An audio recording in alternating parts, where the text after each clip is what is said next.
안녕하세요. 오늘은 환율에 대해서 한번 얘기를 해보고자 해요. 요즘 사실 환율이 정말 많이 올랐잖아요. 1470원대에서 계속 왔다 갔다 하고 있는 것 같은데, 뉴스를 봐도 뭐 환율이 오른다, 뭐 이 원인이 뭐냐, 사실 이거 가지고도 되게 시끄러운 것 같고요.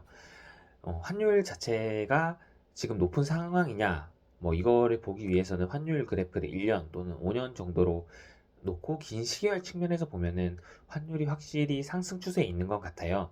그러면은 저희가 지금 해야 될 생각은 제 생각에는 일반 개인이 이 환율을 통제할 수는 없는 거잖아요.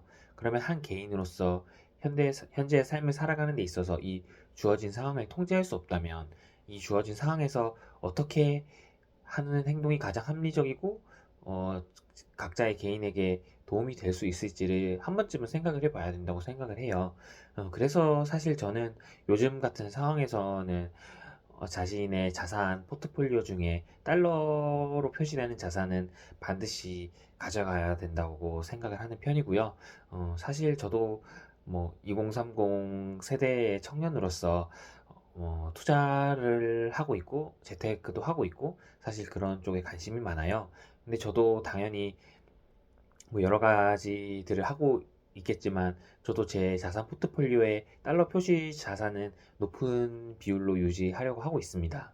뭐 가장 대표적으로 뭐 달러 표시 자산은 미국 주식을 들 수 있겠죠. 뭐 미국 주식도 개별주들이 어렵다면 요즘 S&P 500을 추종하는 뭐 VOO나 아니면 나스닥 지수를 추종하는 QQQ 뭐 이런 것들이 있을 수 있고요. 뭐 그런 미국에 상장된 미국 지수를 추종하는 ETF 말고도 이제 국내에서 절세 계좌를 이용하시는 분들도 많잖아요. 뭐 ISA나 연금저축이나 IRP나 뭐 이런 데서 국내에 상장된 미국 지수를 추종하는 ETF를 살 수도 있는 거고요. 그래서 뭐 절세 효과를 누려서 국내에 상장된 절세 효과를 누리기 위해서 절세 계좌를 통해서 국내 상장된 미국 지수를 추종한 ETF를 사든 아니면은 미국 시장에 상장된 뭐 미국 지수를 추종하는 ETF를 직투를 하든 뭐 그거는 개인의 판단의 문제지만 뭐 뭐가 됐든 간에 달러 표시 자산은 가지고 가야 된다고 저는 생각을 합니다. 또 대표적인 달러 표시 자산으로 금을 들 수 있겠죠. 뭐 금도 KRX 현물 시장에서 투자를 할 수도 있을 거고, 국내에 상장된 이제 금을 추종하는 ETF나 아니면 미국에 상장된 금을 추종하는 ETF를 투자할 수도 있고, 뭐 실물로 가져갈 수도 있는 거고요.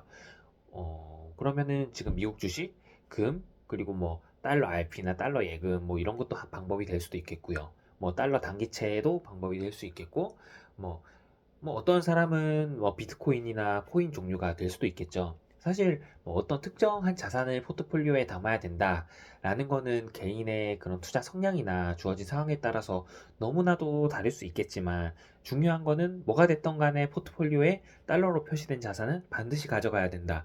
이게 요즘 제가 하고 있는 생각입니다. 가장 중요하게도 대한민국 이제 보고서 같은 것들을 보면은 대한민국 이제 부유층 중에서 아니면 어느 정도 자산을 가지신 분들 중에서 이제 부동산 비율이 되게 높다. 이런 말들을 많이 하잖아요.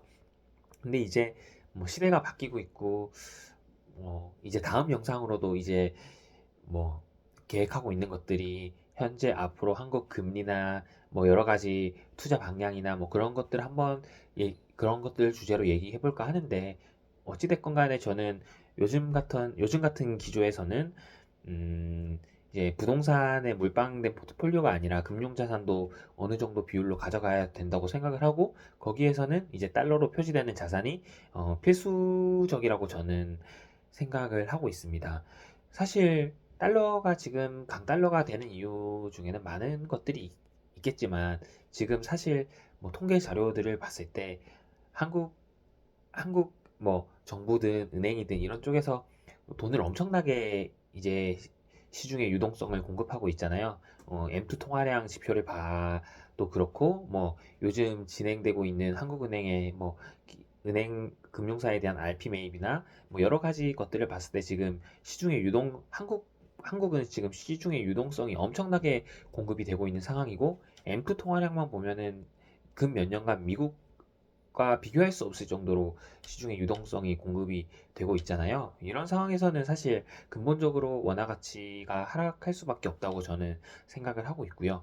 그리고 이제 한국이 예전에는 성장 국가였지만 이제는 구조적인 저성장 측면으로 돌입을 하면서 사실 외국인 입장에서도 원화에 대한 매력이 떨어질 수밖에 없고 한국에 대한 투자에 대한 매력도가 떨어질 수밖에 없고 또 여러 가지 인구 구조 문제나 뭐 구조적인 저성장 문제나 뭐 여러 가지 문제들이 사실 앞으로 한국의 앞날에 있어서 좀 긍정적인 뭐 것들이 있을 수는 있겠지만 저는 부정적인 측면도 많다고 봐요. 그런 측면에서 미국과 같은 경우에는 사실 뭐 인구 구조든 뭐 산업의 생태계든 앞으로 성장 가능성이든 사실 객관적으로 봤을 때 미래가 밝잖아요. 그런 측면에서 본다면은 세계의 기축통화를 세계의 기축통화 지위를 가지고 있는 미국 달러이면서 그 국가가 앞으로 성장 가능성도 높고 미래가 더 밝다면 해당 국가 통화로 표시된 자산을 가지고 있는 게 훨씬 한 개인으로서 유익하고 합리적인 판단이라는 생각을 저는 요즘 하고 있습니다. 사실 요즘 2030 세대들 많이 힘들잖아요.